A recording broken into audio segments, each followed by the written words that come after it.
안녕하세요. 여러분에게 좋은 내용을 알려드리는 인생이막 생활의 팁, 김인생 멘토입니다. 우리 어르신들 평생 고생해서 모은 귀한 재산, 자녀에게 조금이라도 더 주고 싶은 마음이시죠? 그런데 혹시 현금으로 몰래 줘야 하나? 조금씩 나눠서 주면 안 걸리겠지? 하고 고민하신 적은 없으신가요? 많은 세무사님 말씀처럼 그 방법은 정말 위험합니다. 잘못하면 자녀는 증여세 폭탄을 맞고 온 가족이 세무조사의 고통을 겪을 수 있습니다. 오늘 저는 그 불안감을 싹 없애드릴 3가지 핵심 지혜를 마치 옆집 아저씨처럼 쉽고 편안하게 이야기해 드릴게요. 첫 번째 지혜는 바로 세법이 준 황금 기회를 잡는 겁니다. 자녀에게 가장 큰 힘을 줄 수 있는 순간, 바로 결혼과 출산입니다. 2024년부터 세법이 바뀌면서 증여세 공제 한도가 파격적으로 늘어났어요. 원래 부모가 자녀에게 10년간 세금 없이 줄 수 있는 돈은 5천만 원이었죠. 여기에 결혼이나 출산을 할 경우 1억 원을 더 줄 수 있게 된 겁니다. 합치면 10년간 1억 5천만 원입니다. 게다가 사위나 며느리에게도 똑같이 1억 원을 추가로 줄 수 있어요. 이게 무슨 뜻이냐? 우리 집에서 자녀에게 1억 5천만 원 사돈댁에서 며느리 혹은 사위에게 1억 5천만 원, 양가 합치면 총 3억 원까지 세금 없이 당당하게 물려줄 수 있게 됐다는 겁니다. 자녀가 결혼을 앞뒀거나 신혼이라면 이 기회를 절대 놓치지 마세요. 이게 가장 확실하고 합법적인 지원 방법입니다. 두 번째 지혜는 국세청이 보는 시각을 이해하고 불필요한 오해를 피하는 겁니다. 많은 분이 현금으로 주면 안 걸리겠지 하시는데요. 이건 옛날 이야기입니다. 여러분, 현금 인출은 피하세요.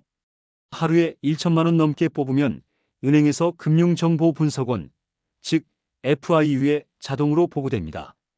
이걸 피하려고 800만 원, 900만 원씩 반복해서 뽑아도 은행 직원이 이상하다 싶으면 역시 보고합니다.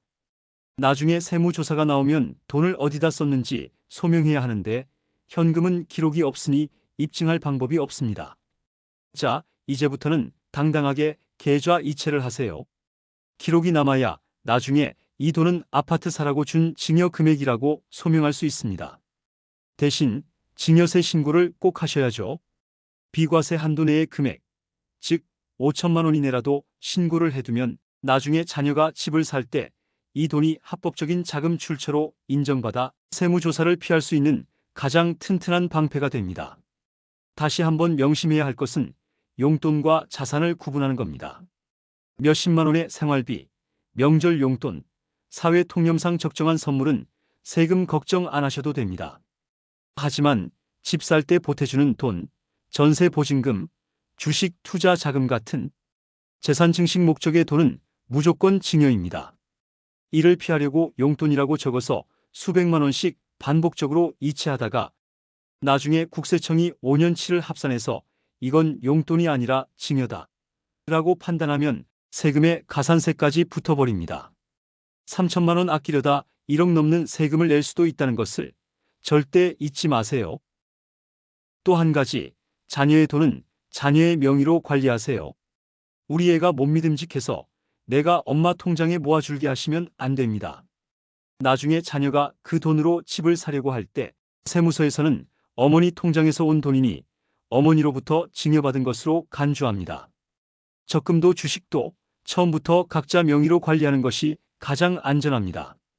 세 번째 지혜는 현명하게 분산해서 주는 기술입니다.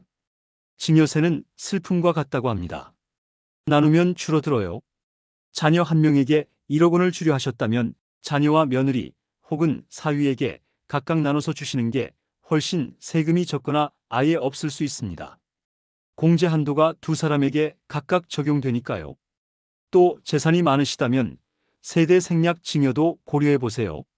할아버지가 손자에게 바로 증여하면 중간에 자녀에게 증여하는 과정을 건너뛰면서 재산이 오르기 전에 낮은 가격으로 증여세를 확정 짓는 효과를 볼 수 있습니다. 물론 할증이 붙긴 하지만 장기적인 관점에선 이게 훨씬 유리합니다. 이처럼 복잡한 부분은 반드시 전문가와 상의하셔야 합니다. 결국 오늘 제가 드린 지혜의 핵심은 간단합니다. 불안하게 숨기려 하지 마세요. 첫째, 혼인출산 공제 등 합법적인 제도를 최대한 활용하세요. 둘째, 현금 대신 계좌 이체를 하고 비과세 금액이라도 신고해서 자금 출처를 만드세요. 셋째, 자녀와 배우자에게 분산하고 자녀 명의로 관리하게 하세요. 우리 어르신들의 작은 노력이 자녀의 재정적 독립을 돕고 불필요한 세금 걱정에서 온 가족을 지켜줄 것입니다. 오늘 내용이 현명한 증여에 큰 도움이 되었기를 바랍니다. 감사합니다.